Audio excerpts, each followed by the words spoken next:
Depression freezing point के बाद रह गए थे जो मैंने लिख रखा है कि मैं आगे कैसे समझ पाऊंगी उसको। तो सॉल्यूट के एडिशन के बाद वेपर प्रेशर कम हो जाएगा भाई। सॉल्यूट के वेपर प्रेशर कम टेम्परेचर पे फ्रीज हो जाएगा। टेम्परेचर कम होने का मतलब है कि पहले H2O 0 डिग्री पर होता था, लेकिन हमें इसका लो नहीं करना होगा, 5 डिग्री सेल्सियस पर फ्रीज हो जाएगा। तो इसे हम कह सकते हैं कि टेम्परेचर कम ज़्यादा नहीं करना होगा, थोड़ा कम करने से ही फ्रीज हो जाएगा।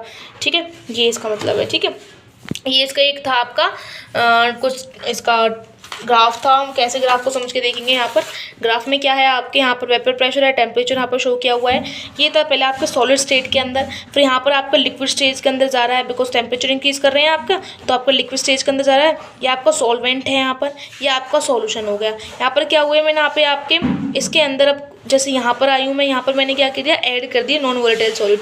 नॉन वोलेटाइल सॉलिड ऐड करने में क्या होता है, मुझे टेम्परेचर कम ही घटाना पड़ेगा। ठीक है, यहाँ पर मुझे ज़्यादा घटाना पड़ रहा था, TF में ज़्यादा घटाना पड़ रहा था, यहाँ पर मुझे कम घटाना पड़ेगा। ठीक है, ऐसे करके यहाँ पर नॉन वोलेटाइल सॉलिड ऐड कर दिया है मैंने।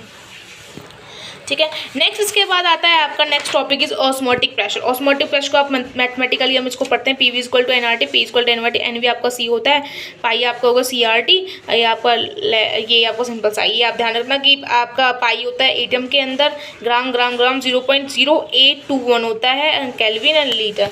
ठीक है, अभी होगा हम जितने भी केस पढ़ते हैं नॉन कोलिगेटिव प्रॉपर्टीज हमें नॉन इलेक्ट्रोलाइट के लिए पढ़े थे, लेकिन अगर मैं इसको इलेक्ट्रोलाइट के लिए पढ़ती हूँ तो बस मुझे क्या इंक्रीज करना पड़ेगा सब फॉर्मूलेस के अंदर आपका आई फैक्टर इंट्रोड्यूस करना पड़ेगा। ठीक है, ये आपका इलेक्ट्रोलाइट के लिए बन जाएगा कोलिगेटिव प्रॉपर्टी।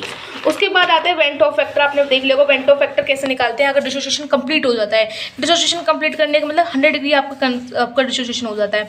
NaCl की बात को तो 2 आ जाएगा, इसका BaCl की 3 पार्टिकल्स के अंदर चेंज हो जाएगा।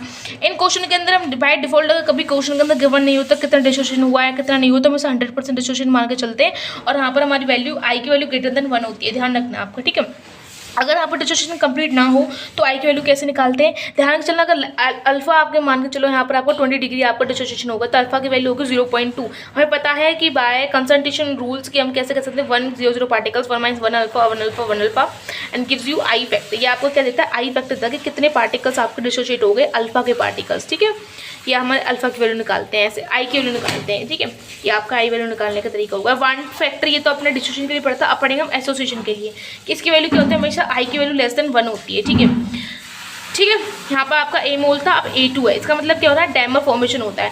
डायमर फॉर्मेशन मतलब कैसे, कोई आपका एक मॉलिक्यूल था, अब 2 मिलकर 1 हो गए, तो नंबर ऑफ पार्टिकल्स क्या हो गए, हाफ नहीं हो जाएंगे अपना। पहले आपको मांग चला आप 10 पार्टिकल्स थे या 4 पार्टिकल्स थे, तो 2 मिलकर आपके 1 बनेंगे। तो उसका मतलब पहले आपके 4 थे, अब 4 में सब कितने रह गए, हाफ रह गए। ये आपका आई फैक्टर है, हाफ रह गए हैं। यहाँ पर क्या होगा, यहाँ पर भी हाफ रह गए हैं। ये जो रह गए हैं as compare to the previous ones, वो आपकी गिव्स वैल्यू अबाउट आई।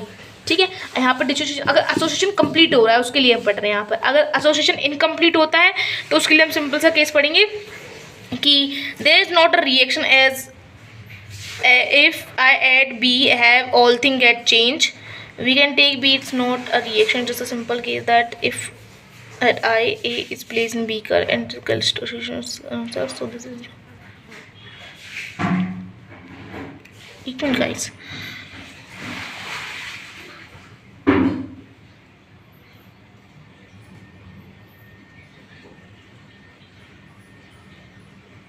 अच्छा, ठीक है। यहाँ पर क्या है, A2 के अंदर चेंज है, मुझे नहीं पता कितना डिसोसिएशन हुआ है, इनकम्प्लीट हुआ, तो A - A alpha alpha by 2 क्यों लिया है यहाँ पर, ध्यान रखना ये एसोसिएशन का केस है।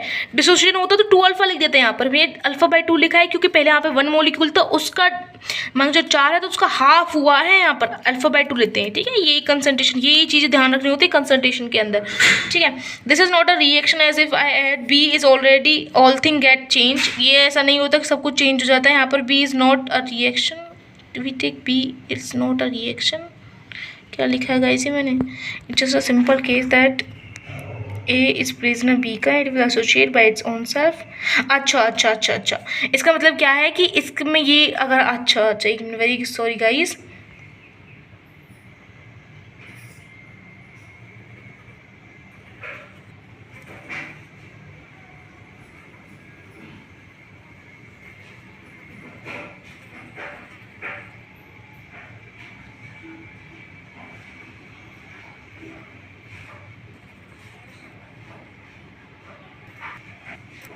ठीक है।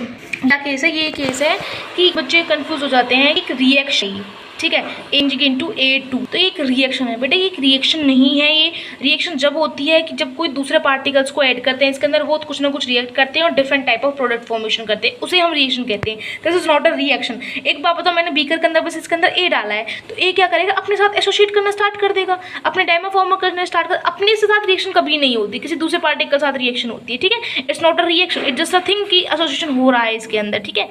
इसको रिएक्शन नहीं लेके चलना है। ये चीज़ मैंने यहाँ पर लिख रखी है। आपको कुछ फॉर्मुलेज हैं यहाँ पर देख सकते हो आप, एसोसिएशन का कुछ एग्जांपल है यहाँ पर।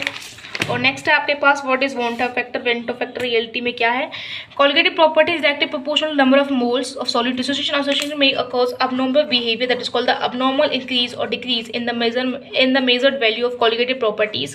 ये क्या होता है कि यही आपका abnormal behavior कहते हैं इसको, ये कि जब आपका क्या करता है इंक्रीज और डिक्रीज दिखाई देता है major value of colligative properties के अंदर। कॉलिगेटिव प्रॉपर्टीज आनी कुछ चाहिए थी, आती कुछ है, वो किसके कारण से होता है, डिसोसिएशन एसोसिएशन के कारण होता है। This is called abnormal increase or decrease in measure value of colligative properties and Van't factor is a factor that takes into the account with this abnormal behavior। कि Van't factor ही है जो इस सारी चीज़ों को समझाता है abnormal behavior को।